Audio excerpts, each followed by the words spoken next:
Please, I'm begging you, Kevin. Go visit Elizabeth and see how she's doing. Would you quiet down? I'm at a crucial point where I might actually become the manager. If this messes up my chance for promotion, what are you going to do about it? We could be stuck living like this forever. I don't mind that at all. I was planning to start working part-time anyway, and that would let me think about what's next for Elizabeth. But Kevin just kept saying, "You don't understand anything." My sister-in-law, Sarah, then said to me, "Emily, doesn't that sound a bit off? We need more data to make such a definitive statement. So, what should I do?" When I asked, the two of them looked stern. Sarah replied, "Regardless of the reason, if she's being given such unclear medication, we need to sort that out first." Got it.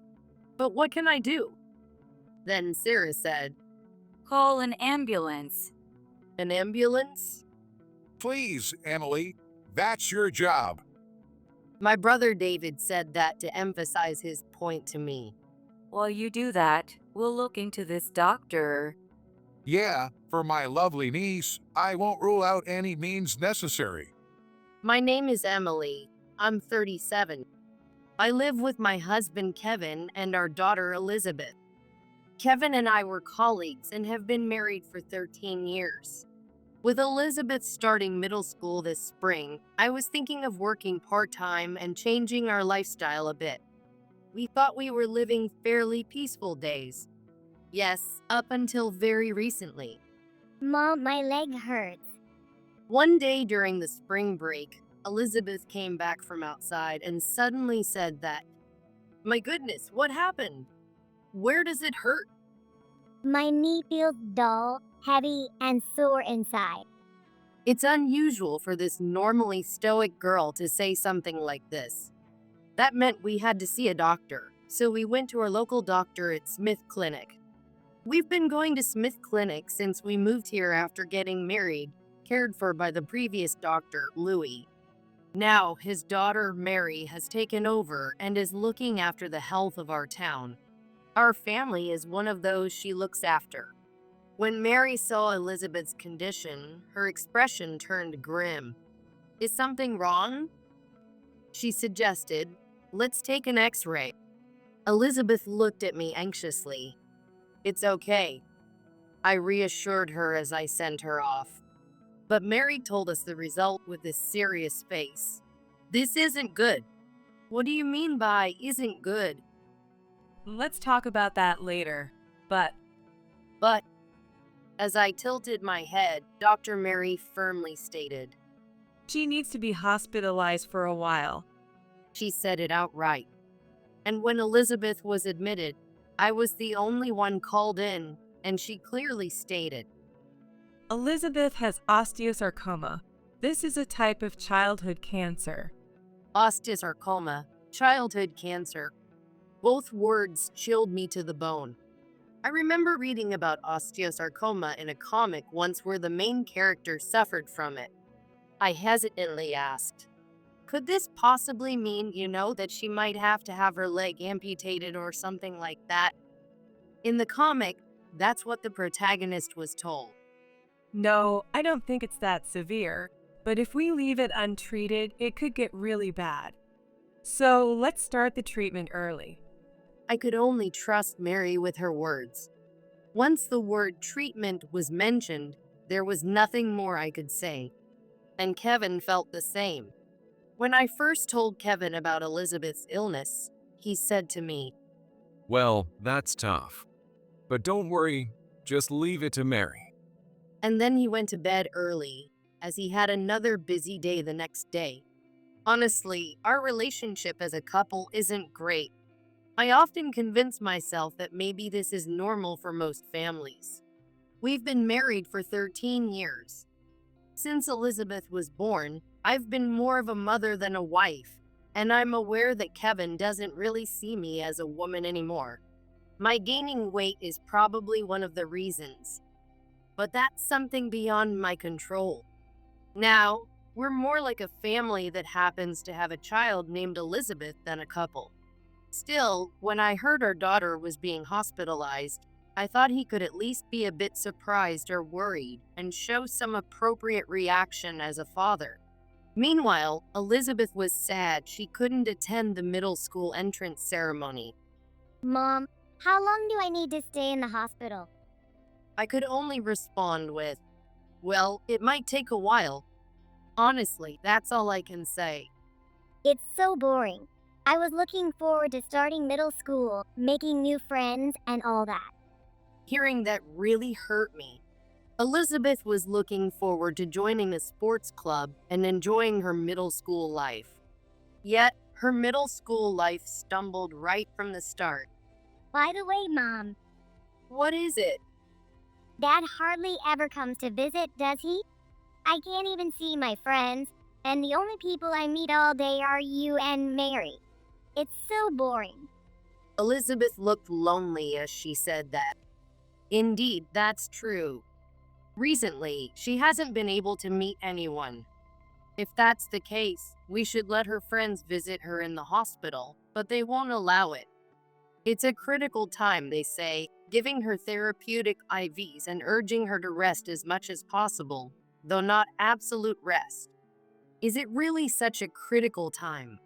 I wondered, but as a lay person, I wouldn't know. I kept asking Kevin, "Please, could you visit Elizabeth? She needs you." But the answer I get was this.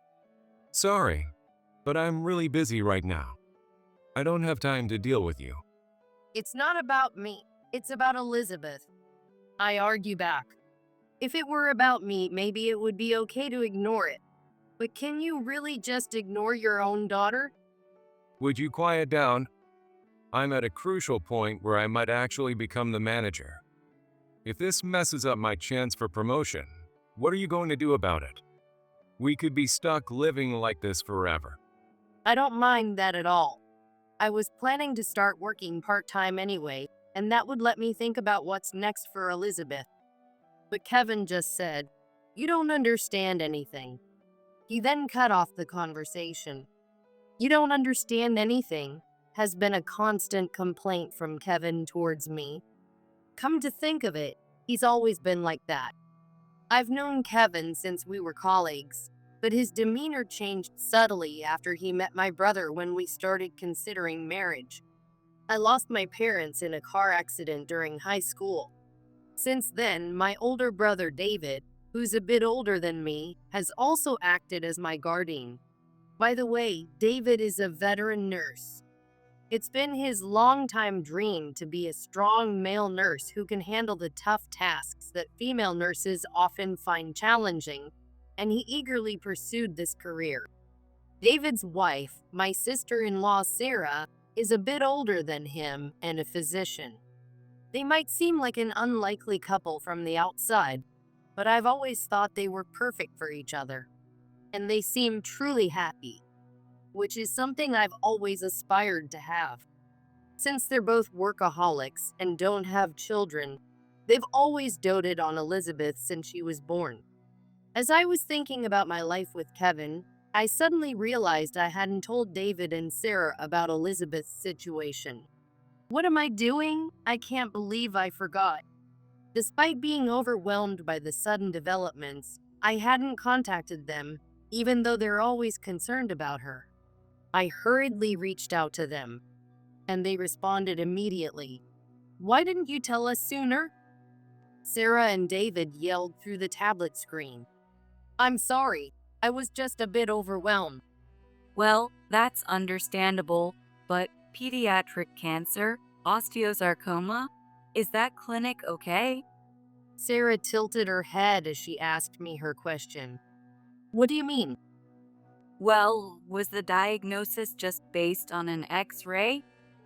"Sorry, I'm not very knowledgeable about this." They glanced at each other. Realizing the conversation was getting too technical for me, a layperson, they seemed to forget that sometimes. Sorry about that. So, what's being done now? She's hospitalized and getting daily 4 treatments. They said it's a critical time. They looked at each other again, their expressions turning anxious. Emily, doesn't that sound a bit off? "What's off?" Sorry, but just hearing that, it seems medically unsound. I tilted my head, wondering if that's really the case. Basing a diagnosis of pediatric cancer or osteosarcoma on just an X-ray is odd. What about blood tests, CT scans? You need various data to make such a diagnosis. Yeah, my brother chimed in. And to hospitalize her immediately for that treatment? That seems way off to me, too. So, what should we do? I asked, and David's face turned stern. You need to stop that treatment right away. Right. You can't administer the right medication without a proper diagnosis. It's odd to do anything based on that alone.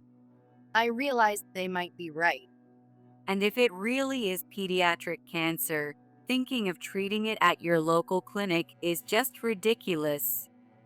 It made sense when they put it that way. There are quite a few general hospitals around here, right? Ours is one of them, but if they're classified as a pediatric hospital, they have to give appropriate treatment. So I think they have to take the baby to a general hospital first, rather than just treating them at the clinic. Ah, that's right. Yes, that really is true. What was I thinking?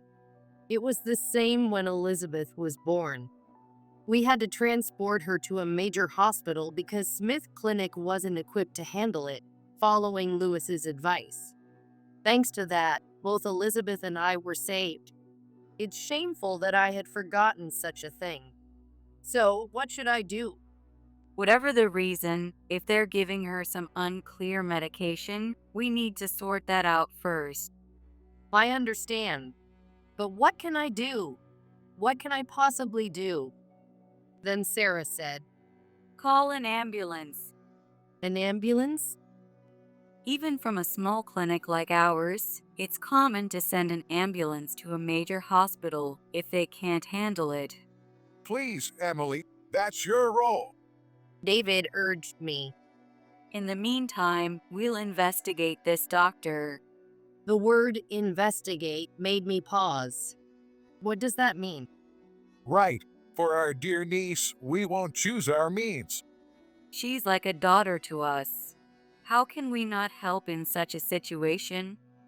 Hearing this from David and Sarah, tears rolled down my cheeks unexpectedly. I'm sorry. Thank you so much. It's okay. By the way, how is Kevin doing? I tilted my head at Sarah's words. Well, His own daughter is going through a crisis, and he isn't doing anything? Kevin is at a critical point where he might become a manager, and he's overwhelmed. He hasn't even come to the hospital.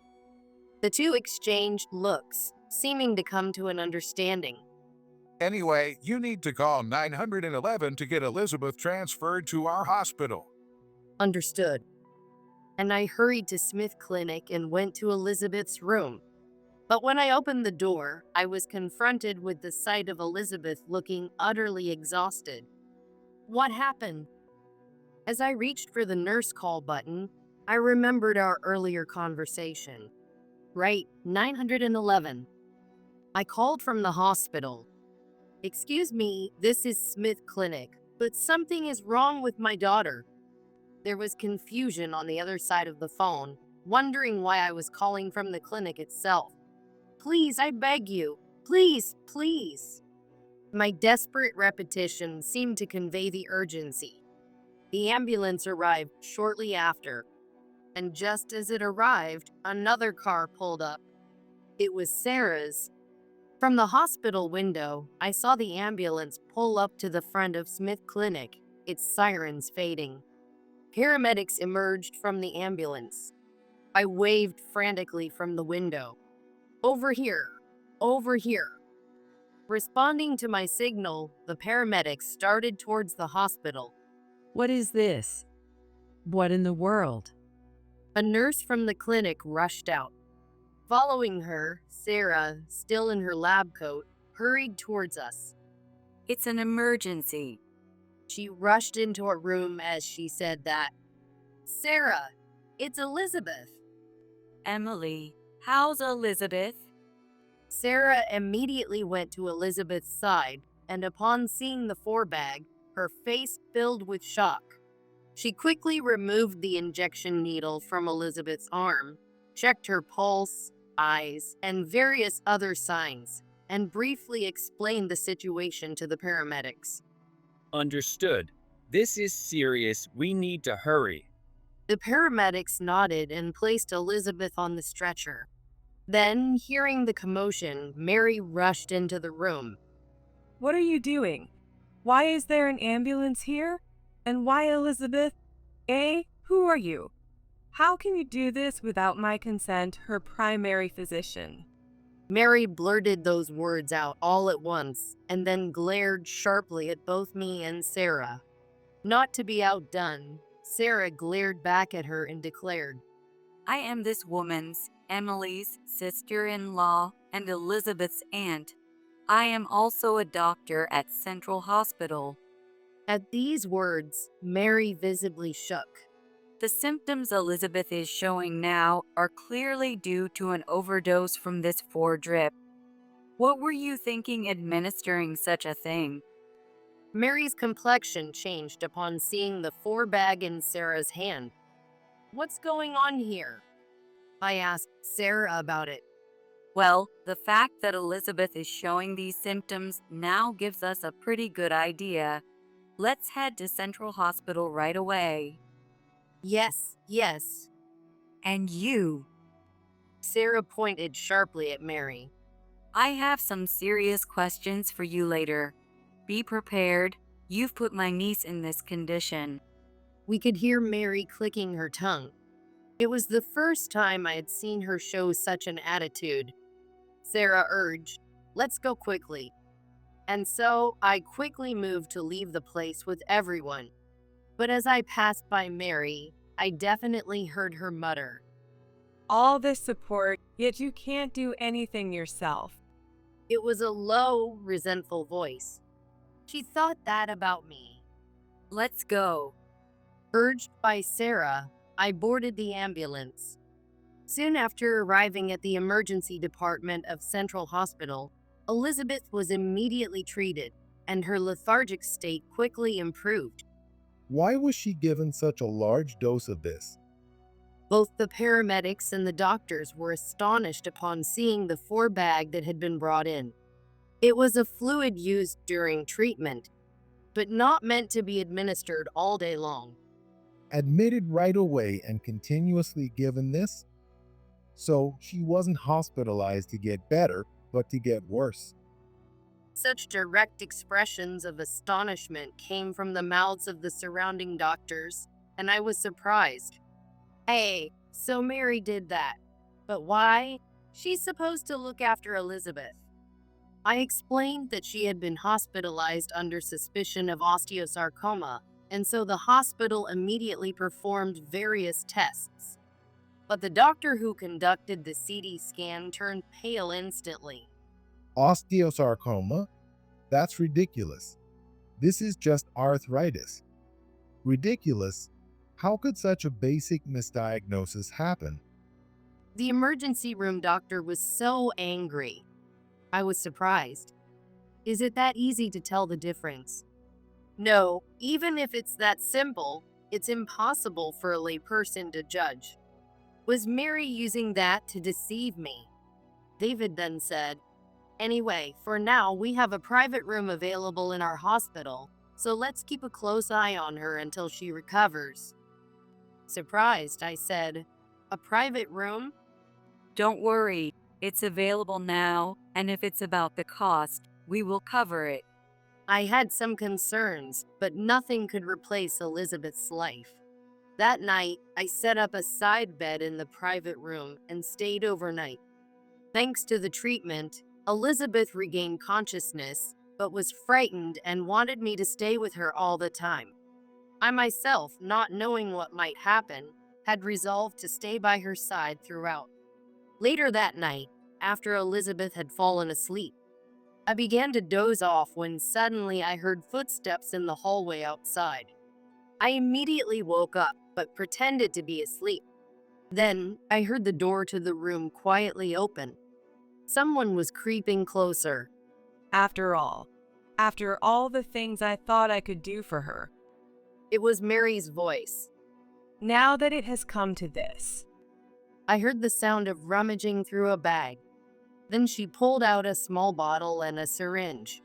As I prepared to move, I strained my eyes to see what she was doing. Mary opened the bottle and drew some liquid into the syringe. She then reached for Elizabeth's arm, and I couldn't hold back any longer. "What are you doing?" I jumped up and lunged at her. whoa, With that, the bottle and syringe rolled across the floor. oh, you're heavy. I can't breathe. Oh, you were awake? It's not about whether I was awake. Get off, you're too heavy.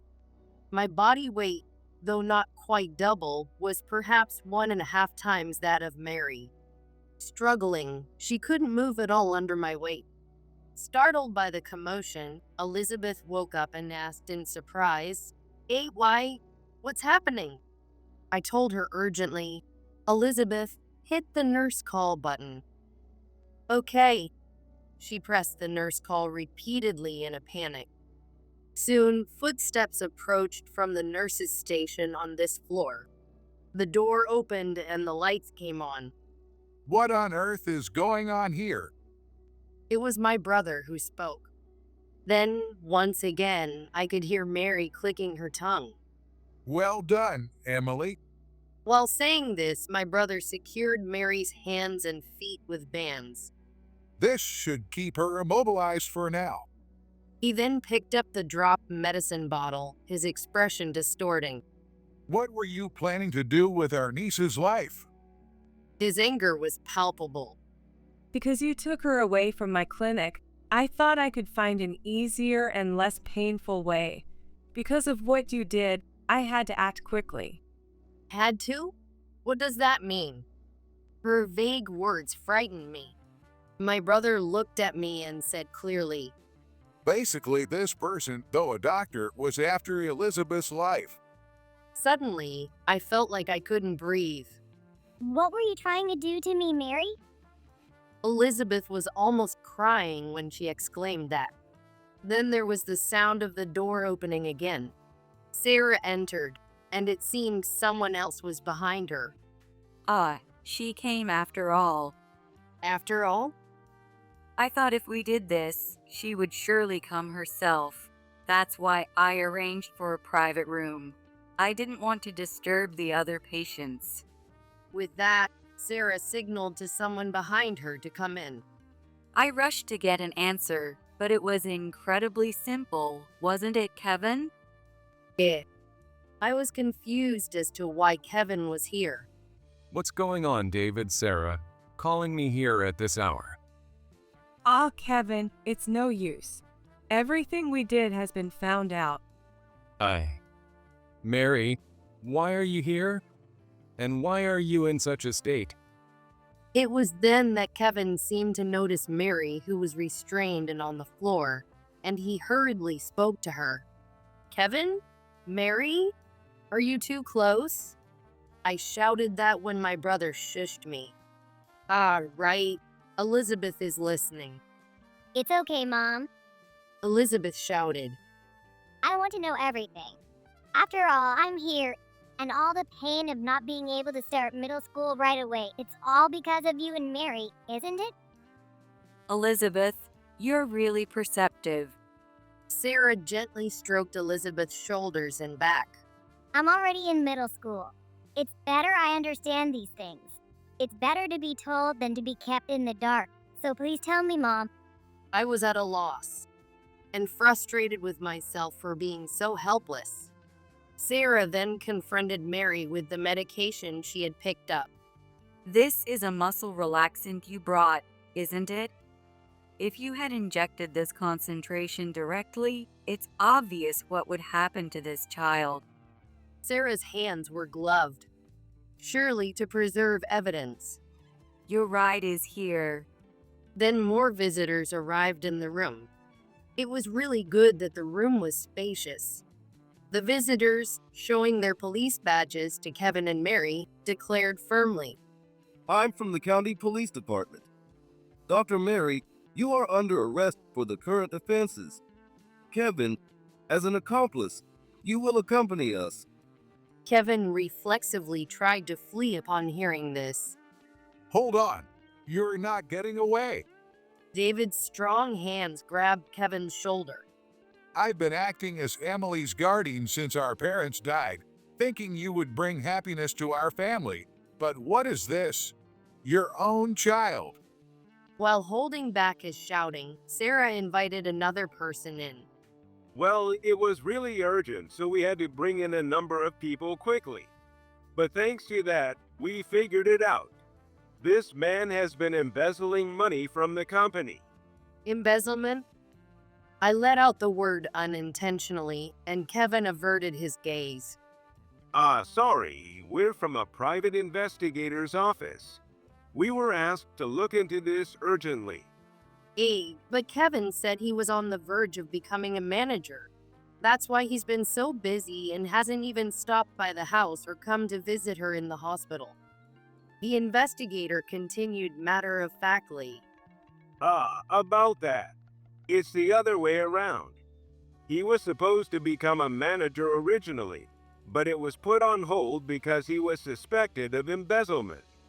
But he never said a word. I hadn't imagined it. And to cover what he embezzled, he wanted the insurance money. Insurance money? This man had taken out a $200,000 life insurance policy on his daughter. I couldn't immediately grasp the implications. So, Kevin, were you planning to use Elizabeth's life to cover your debts? I had no choice. Otherwise, I would have been kicked out of the company. What are you talking about? Involuntarily, I swung my hand at Kevin. With a smack, my large hand struck Kevin's cheek, and he fell to the ground. Damn. You've really gotten big. That's why I lost interest in you. That has nothing to do with this. So, you were distracted by the always beautiful Mary because I gained weight. Yes. Ever since you gave birth, you just kept getting bigger and bigger. I was at a loss for words. I wanted to stay slim too, but I got sick during my pregnancy. It couldn't be helped. That's right. Emily got kidney issues during her pregnancy. Since then, it's been easier for her to gain weight. That's inevitable.